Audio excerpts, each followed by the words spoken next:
최상목 권한대행과 쌍특검 거부권 이 부분에 대해서 얘기를 좀 나눠보겠습니다. 오늘 오후에 첫 국무회의를 주재한다고 해요. 김건희 여사 특검법, 내란 특검법에 대한 제2요구권, 거부권 행사하게 될까 이 부분에 관심이 쏠리고 있는데 어떻게 보십니까? 일단 두 가지 쌍특검에 대해서는 거부할 것 같아요. 시간도 그렇고요. 오후 4시 정도 잡아놓은 거 보면 거부를 할 생각으로 그 시간대를 잡지 않았냐 싶고요. 국무회의를. 그러니까 이제 특검에 대해서 거부를 한 명분들, 그러니까 권한 행사를 하는 건 좋습니다. 그러면 헌법재판관 3일에 대한 임명, 국회 추천목이잖아요. 네. 여기도 임명을 해야죠. 이거를 뭐 보류를 하거나 밀어놓을 이유는 아무것도 없다. 그러니까 최상목 권한대행으로서 대한민국의 국정정상화와 경제지표의 어떤 호전을 위해서는 어떤 선택이 맞을 것인지만 저는 원리원칙적으로 선택했으면 좋겠어요. 네.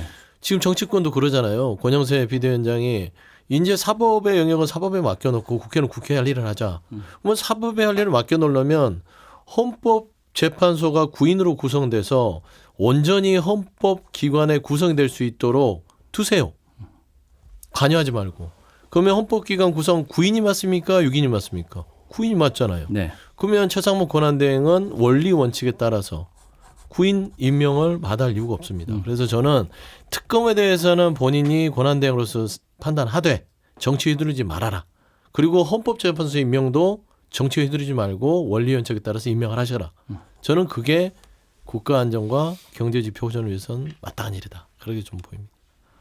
저 똑같이 생각해요. 왜냐하면 저 6개의 법안, 정책 법안에 대해서 양곡법을 포함해서 거부권을 이미 행사를 했잖아요. 예. 그건 뭐 한덕수 총리가 한 것이긴 합니다만, 그다음에 아마 이 김건희 여사 특검법 그리고 그 비상계엄과 내란 의혹에 대한 특검법 이 부분은 사실은 야당만으로 이렇게 만들어진 특검법이에요. 근데 특검법은 원래 여야가 함께 해야 되거든요. 그러니까 이것은 여야가 합의를 해서 제3자 특검법으로 가는 게 맞기 때문에 이 부분을 뭐 그 제의를 요구하는 것들에 대해서는 사실은 그 민주당 내에서도 그렇게 큰 거부감이 있는 것 같지는 않아요. 네. 그런데 지금 이제 헌법재판관 3명에 대해서 이제 임명을 해서 9명의 헌법재판관이 완성된 상태에서 그 이번 그 탄핵 심판에 대해서 결정을 하게 하는 것, 이거는 꼭 필요하다고 보거든요. 이게 만약에 그렇지 않으면 6명으로 그냥 탄핵 심판이 결정이 돼버리면 예. 한 명만 반대를 해도 이게 기각이 되거나 뭐 아니면 누구든지 그러면 계속 거기 그 정당성에 대해서 문제를 삼을 거예요. 예. 한 명이 기각해서 이게 뒤집어졌다. 기각이 됐다. 그러면 아마 수많은 사람들이 또 길거리에 나와서 뭐 시위를 벌이면서 굉장히 불행한 사태가 벌어질 수도 있고, 반대로 여섯 명만으로 통과가 됐다 하더라도 반대쪽에서는 왜 9명이 해야 되는데 6명만이 했느냐. 원래는 7명 이상이 그 참석해서 6명 이상이 찬성해야 되는 거 아니냐. 이렇게 주장을 할 수도 있기 때문에 이래저래 불행한 사태가 와요. 그러니까 이런 걸 막으려면 역사를 생각하고 앞으로 지금 이 시점이 아마 50년 뒤에 100년 뒤에 다 역사책에 기록될 거 아닙니까? 마치 해방 전후사에 그 우리 처음에 해방 전후에 있었던 일들을 지금 저희가 보고 있듯이, 그러니까 제대로 된 결정을 내려주십사. 그래서 헌법재판관을 임명해 달라라고 저는 그렇게 요구하고 싶습니다. 예.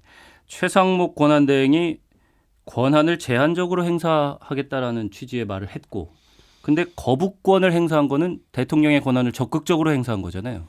그리고 국회 몫으로 추천된 헌법재판관 3명을 임명하지 않은 것도 이것도 적극적으로 권한을 행사한 겁니다. 그러니까 이에 반하는 건데, 근데 헌법재판관 임명에 대해서는 임명할 수 있다는 관측도 나온다고 합니다. 그러니까 뭐 지난 27일 한덕수 권한대행 국무총리가 탄핵 소추되기 전에 헌법재판관을 임명하셔야 한다라고 대행을 설득했다고 중앙일보 보도가 나오기도 했고요. 예. 근데 뭐 임명해야 되는 게 상식이 있는 사람이면 당연히 임명하죠. 그리고 헌법 공부를 하는 사람들은요, 이게 국회에서 여야 합의돼서 청문회까지 거쳐서 국회의장이 의결까지 표결까지 해서 가결된 부분들을 거부할 이유가 없어요. 네. 그리고 헌법학자들도 그렇고 헌법재판소도 권한대행이 임명해야 된다라고 얘기를 하고 있잖아요. 네.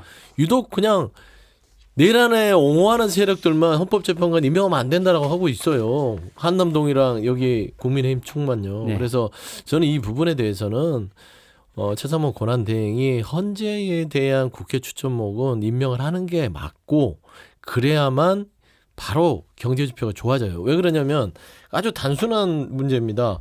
또 헌재 소장 임명하지 않으면 또 탄핵으로 갈 수 있어서 전국이 혼란스럽고는 불보듯 뻔하고요. 예. 근데 그걸 민주당 탓을 할 수 없어요. 헌법적 의무를 저버린 관료를 왜 둬야 돼요? 그 자리에.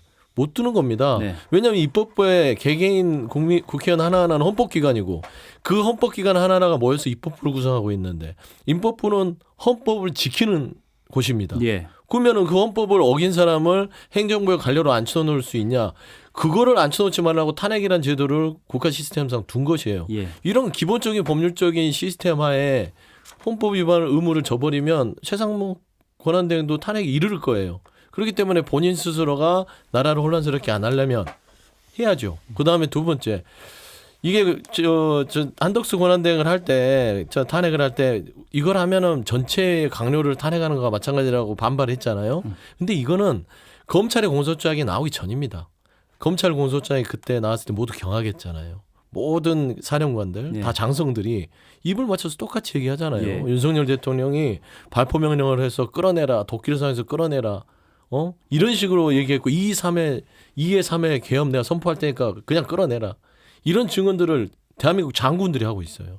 이걸 최상목 경제부총리 지금 권한대행이 봤는데 그 입장이 안 바뀌었을까요? 근데 지금 보도되는 게 그 네. 대통령실에서 그 체포영장에 대해서 효력정지 가처분 신청을 내겠다 이렇게 나오는 것 같아요. 네. 예, 그게 이제 이 헌법재판소에 낸다는 거 아니겠습니까? 그러면 만약에 여기서 헌법재판소가 그걸 기각하게 되면 그러면 그 더 이상은 그것을 부인할 수 있는 그런 근거는 없는 거죠. 근데 시간을 좀 끌 수는 있겠습니다만 이게 가처분 신청을 내겠다는 것은 법적 시스템을 받아들이겠다는 얘기일 테니까 또 그 약간 좀 시간 끌기 전략 같은 느낌이 좀 예. 들긴 하네요. 예. 윤석열 대통령 측이 헌재의 체포영장 권한쟁의 심판 효력정지 가처분 신청을 하겠다라고 예고를 했습니다. 할 예정이다라고 했고 그 부분에 대해서 말씀하신 네, 거고요. 맞습니다. 그렇게 네. 되면 이제 시간은 끌리겠지만 네. 그러나 일단 헌법재판소에서 나온 결정을 또 거부하겠다 이렇게는 못할 거 아니에요. 거부할 거예요. 또 네. 헌재에서 모든 거는 제 가처분을 생각에는 했는데도 정상적인 사람들은 아니지 않냐라고 보여요. 왜 그러냐면 그래도 한 나라의 대통령이고 법치를 얘기했고 이 나라의 시스템이 어떻게 돌아오고 특히나 검찰총장 출신이면 검찰에 몸담았던 친정집이고 검찰 수사를 불신한다고요? 그럼 자기를 부인하는 거 아니에요. 그리고 검찰의 공소장이 설사 뭐 어떤 적시의 부분들이 과다할 수 있으나 그거는 수사를 받아가면서 방어권을 행사하면 되는데 수사도 안 받으면서 무슨 효력정지 가처분이라고 시간 끌기를 합니까? 그거는 뭐냐면 전형적으로 그게 사실이라고 인정하기 때문에 부인하는 시간 끌기 전략일 뿐이다. 저는 그렇게 보입니다. 예. 국민의힘 권영세 비상대책위원장과 더불어민주당 이재명 대표가 오늘 국회에서 우원식 국회의장 주재로 만납니다. 제주항공 여객기 참사에 대한 국회 차원의 수습대책 그리고 헌법재판관 임명, 내란 혐의 특검법, 김 여사 특검법 현안에 대해서도 이야기를 나눌 것으로 예측이 되고 있는데 어떻게 논의가 돼야 한다고 보십니까? 지금 만나고 있는 걸로 알고 있어요. 네. 이제 만나면 시작을 했는데 저는 주는 포인트가 글쎄 권영세 지금 비대위원장과 권성동 원내대표가 생각이 같을지 여부도 사실은 좀 불투명해요. 네. 지금 현재 그 권성동 원내대표가 사실상 원톱 역할을 하면서 대통령을 방어하는 역할을 계속 충실히 해왔잖아요. 근데 이번에 이제 비대위원장은 또 권영세 비대위원장이 됐기 때문에 두 분이 똑같은 생각일까? 저는 그럴 것 같지는 않아요. 그러니까 적어도 지금 현재 이 사법 시스템에 대해서 두 분이 서로 좀 이견이 있을 것 같은 느낌이 들어요. 아주 적어도 이렇게까지 계속 가면 안 된다. 우리 당이 이대로 가면은 완전히 국민들로부터 외면당한다. 이런 목소리도 아마 일부 나오지 않을까. 이런 생각을 저는 기대를 합니다. 그리고 오늘 이제 우원식 그 국회의장과 그 이재명 대표 그리고 우리 권영세 비대위원장이 만나니까 이분들이 여기서 만나면서 글쎄 적어도 그 헌법재판관에 대해서는 나름대로 좀 긍정적인 그러니까 이걸 그냥 임명하자는 쪽의 얘기들을 좀 하지 않을까 그렇게 기대를 합니다. 네. 조금은 다른 목소리를 그러니까 권영세 비상대책위원장이 조금은 다른 목소리를 낼 가능성도 있다라고 저는 그렇게 말씀하신 생각을 거고요. 합니다. 예. 그냥 뭐 고만고만한 얘기 할 거예요. 권영세 비대위원장 뭐 사실상 얼굴 마담이죠. 실세는 권선동 원내대표지 않겠습니까? 네.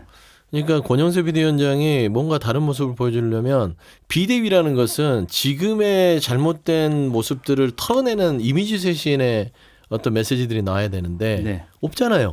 예를 들면은 뭐 윤상현 의원이 지금 태극기 부대 가서 통치행위 부분 아니 내란에 대해서 비호하고 그렇게 집회 참석하는데 그런 부분들을 징계하고 나서는 그런 변화의 모습들이 보이지 않는 이상은 비대위원장은 그냥 그 국회의장 만나서 이재명 대표와 옆에 세워놓을 그냥 형식적인 정당의 그냥 얼굴마담이에요. 그렇기 때문에 뻔한 소리잖아요. 사법의 영역은 사법에 맡겨놓고 국회는 국회 일을 하자? 뭔 소리입니까? 지금 국민의힘 자체가 내란을 인정하지 않고 비호하면서 정치가 돌아가지 않게 만들고 있잖아요. 그런 의미에서는 뭐 기대할 바가 없다. 국회의장인 우원식 의장이 힘들겠다라는 좀 생각이 듭니다.